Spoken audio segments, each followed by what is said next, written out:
به نام خداوند حکیم و دانا. سلام، به دیجیتال کلاب راینو خوش اومدید.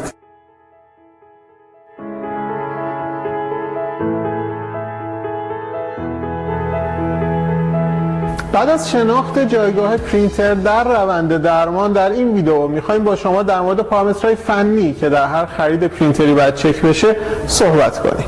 پارامتر اول توجه به ویژگی های پروژکتور هست و رزولوشن اون. هر چقدر رزولوشن بیشتر باشه، مثلا 1 میلیون پیکسل، قاعدتا ضعیف‌تر از 2 میلیون پیکسله. به نام ها و عناوین تجاری که شرکت ها مطرح میکنن توجهی نکنید. خودتون اون عدد رو دقیقاً چک بکنید و بر اساس اون تصمیمتون رو بگیرید. داشتن یک نرم افزار با قابلیت تعیین میزان دقت، شدت و زمان تابش، چون ما در کیس های مختلفمون گاهی وقتا میخوایم با دقت 100 میکرون پرینت بکنیم، گاهی وقتا میخوایم با دقت 0.0 پرینت بکنیم. داشتن این امکان که بتونیم این تنظیم رو انجام بدیم برامون خیلی مهمه. هر چقدر دقت بالاتری بخوایم، قاعدتا سرعتمون رو باید بیاریم پایینتر و هر چقدر میزان شدت تابش رو ببریم بالا، قاعدتا زمان کمتری رو نیاز صرف بکنیم. یکی از موضوعاتی که قطعا هر یوزر پرینتر سه‌بعدی رو درگیر میکنه موضوع رزین هست.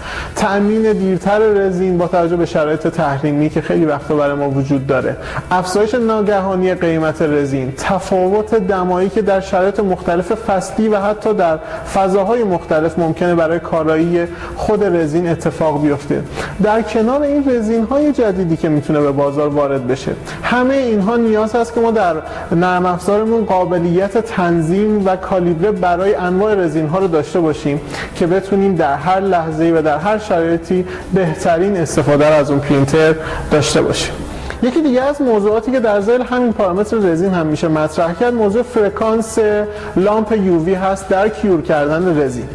هر چقدر این فرکانس متناسب باشه با فرکانس کیور شدن رزین، قاعدتا ما در تایم کمتری میتونیم اون پرینت رو انجام بدیم. اگر مثلا بازه کارایی رزین ما در 365 نانومتر تا 405 نانومتره، همینطور دستگاهمون در 365 نانومتر تا 405 نانومتر کارایی داره، یک نقطه بهینه کارایی رزینه. اگر نقطه بهینه کارایی دستگاه ما همخوان و همراستا باشه دقیقاً با اون نقطه بهینه کارایی رزین، ما با سرعت بیشتر و کیفیت و دقت بالاتری میتونیم پرینت بکنیم. این نکته رو حتما در خریدتون چک بکنید.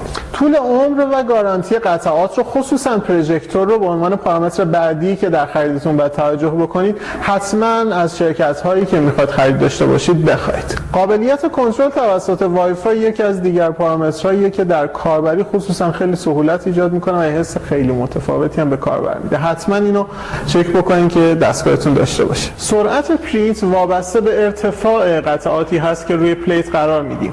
یعنی اگر ما در یک پلیتی که قرار پرینت بشه 80 واحد داشته باشیم یا 1 واحد داشته باشیم اما ارتفاع برابری داشته باشن، تایم پرینتمون یکسان هست. حالا بیاین دو تا حالت رو در نظر بگیریم. حالت اول لابراتواری که در روز 20 واحد پرینت داره و حالت دوم لابراتواری که در روز 60 واحد پرینت داره. اگر این لابراتواری که 60 واحد پرینت داره در روز سایز پلیتش به اندازه 1 بار پرینت بتونه پر بشه و تامین بکنه اون تعداد واحد مد نظرش رو، میزان تایمی که در روند پرینت صرف خواهد کرد با اون لابراتواری که 20 واحد پرینت در روز داره برابره و اینجاست که اهمیت سایز پلیت بیشتر مشخص میشه. زیبایی ظاهری هم که پارامتر همیشگی در خرید هر دستگاهی که واقعا حس خوبی هم به خود کاربر دستگاه بده و هم احتمالاً به کسانی که در لابراتوار تشریف میارن و میخوان اون فضا رو ببینن. سایز دستگاه به اندازه‌ای که فضای ما رو زیاد نگیره و همینطور قابلیت دسترسی اپراتور که خب بتونه هم فضای داخلی و قسمت پرینت رو مشاهده بکنه، هم به قسمت‌های مختلف پرینتر دسترسی داشته باشه، از دیگر مواردیه که در خریدمون حتما لحاظ بکنیم. یکی از پارامترهای مهم دیگه قدرت دستگاهه. هر چقدر این قدرت پروژکتور ما بالاتر باشه و ما از اون قدرت کمتر استفاده بکنیم، طول عمر دستگاهمون خصوصا پروژکتورمون بیشتره و پیشنهاد میکنم این رو حتما در خرید خودتون چک بکنید و لحاظ بکنید. از اینکه با ما همراه هستید بسیار سپاسگزارم. قرار بعدیمون همون همیشگی، من محسن شمس آبادی اینجا دپارتمان دندانپزشکی دیجیتال راینو مثل همیشه کنارتون و منتظرتون هستیم. نقطه سر خط.